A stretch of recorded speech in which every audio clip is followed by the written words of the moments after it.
Hey guys, we're back to the good stuff here that you all came to the channel to subscribe and watch anyways. So here we are, enough of the negative Nancy's. Let's get into the positive pansies? I don't know where I was going with that. But hey, who cares? Calm personality, attack 3520, very solid attack for a calm type Digimon. 5720 HP, pretty solid for a non-def type.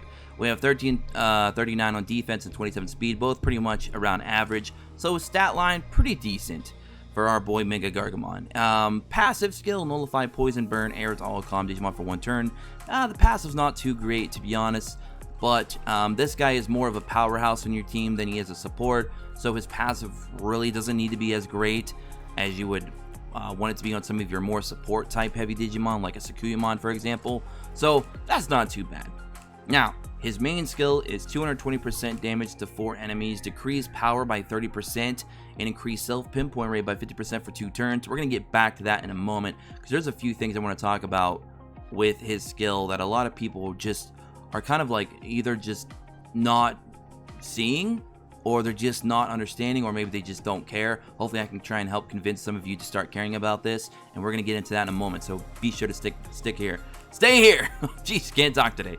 260% damage to 2 enemies and decrease tech damage resist by 30% for 2 turns. That is his sub-skill. Now, his sub-skill is very important to understand, because you're going to be doing 260% damage to 2 enemies, which that percentage multiplier isn't very high. Obviously, if you have them skill level 10, which nobody does, but if you somehow do in the future, his multiplier would be pretty decent for 2 enemies, but it does start pretty low at 260.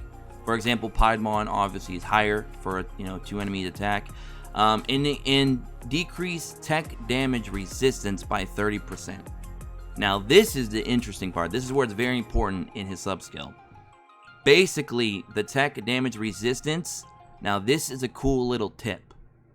There is technically no such thing as stacking buffs or debuffs in this game, but there is a way to stack. There is a way, and I'm about to unleash the knowledge right now. I'm about to unleash the goodies. This is what you all came here for. This is what you subscribed for. You want to get this knowledge from your boy Josh first, and I got it for you today. I'm about to give you the 411 on this explosive information. So, if you take damage resistance, you can stack it in a way with lowering attack or lowering defense, or you can combine all three and make for a nice cocktail of tilt. Because what you can do is, since they're considered different buffs, they're not considered the same buffs or the same debuffs. They're considered in their own entirety different. So what you can do is you can take the S2, for example, his sub skill, and you can decrease tech damage resistance by 30%, which is very good. So what that's saying is they're going to be taking 30% more damage from tech type Digimon. Then you can pair that up with like a Minervamon's passive or Sakuyamon's main skill or sub skill rather, where she can lower defense by, was it 20%? So now they're going to be taking 20% more damage on top of the 30% more damage from the tech damage resistance being lowered by tech types. That's a 50% swing. So you're not technically stacking them, but they are stacked in a way. Very clever, right? And on top of that, you can even raise your own defenses with like a Mamimon or a Hyandramon, so they're hitting you less, and you're hitting them more. So that's a bigger swing in the, scales of winning or losing. And you're not done yet. There's more. Like an info commercial, there's more. I'm selling this product to you guys. You can also lower their attack. So you can do all 4 of those things in one fight and really, really cause some chaos. Because you can lower their attack, you can make them receive more damage twice by lowering their defense and lowering their damage resistance to a tech type or attack type. And you can raise your own defenses, making you get hit even less, while also making their attack lower by lowering their attack. So in a way, those are the 4 things that you can play around with. And though they don't technically stack, they do. So it's like that James Franco scene. They're the same, but they're different. They're the same, but they're different. So there you guys go. The Josh Freak mind tricks are playing with you guys today. Haha. Okay, Halloween's over. Let's get to the rest of the video. So I like this guy. Very cool. He has a cool design. He's a big Robo Terrier. He should have been called Terriermon. Should be called MegaGargomon. That's what his name should be, because he's actually got the terrier face. And when he's actually Terriermon, he's got more of like a rabbit face. But whatever.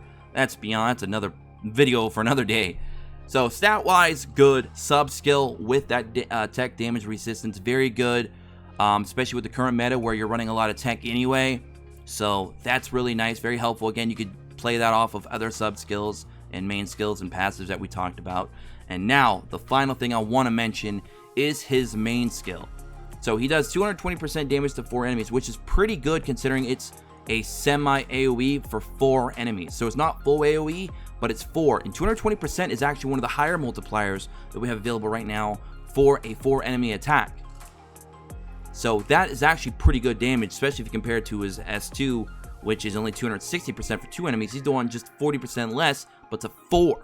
So very good multiplier on his main skill. Now, he decreases power by 30%. Now, this isn't as important in the meta yet. That's kind of why I still have my MegaGargomon sitting on a little bit of the lower end of the mega tier list that I have.